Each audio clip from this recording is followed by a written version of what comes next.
There are other people on this app who are mood readers, however I am very much a current events kind of reader. So I just got done reading Conclave by Robert Harris, and the reason I read it was, yes, because the Pope has just died, and even though I'm not Catholic, I'm a Christian, I was just like, what actually happens?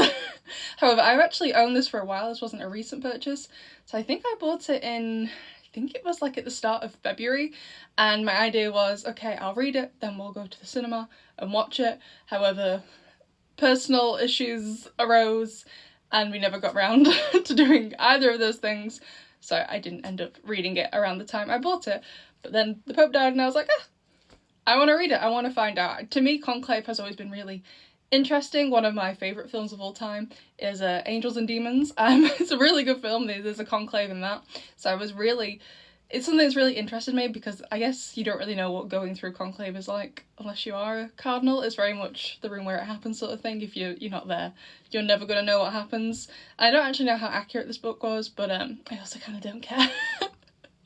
I just thought it was really interesting and I did really enjoy it. I gave it 4.5 stars. The reason why it's not a full 5 stars, so I thought it was amazing, the ending was brilliant, was the opening is quite slow. I understand why it's quite slow, so if you don't know what this book is about, basically the book opens with the Pope dying, and when the Pope dies there's a funeral, and then they have the conclave to decide the new Pope. That's basically the premise of this book, and the main character, in my head I called him Lamelli, but he's Italian, I'm not actually sure that's how you pronounce his name.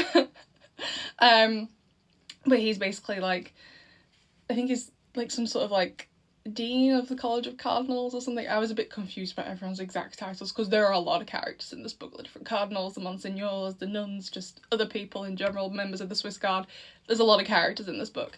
So he's basically in charge of making sure the conclave, it observes proper procedure of the conclave rules or whatever. That's basically his job, and there's some shenanigans going on during the conclave with the other cardinals and some of the other nuns and stuff, and it was really amazing. However, the opening was just so slow, so basically it opens with the Pope dying and Lamelli is called like, hey, yeah, the Pope has just died, we need to start setting things in motion, and then they have the funeral and stuff, and then eventually conclave begins. As soon as conclave started, well, as soon as the cardinals started arriving for conclave, I was in love with the book. However, the opening was just so slow, and I do get it, someone has died.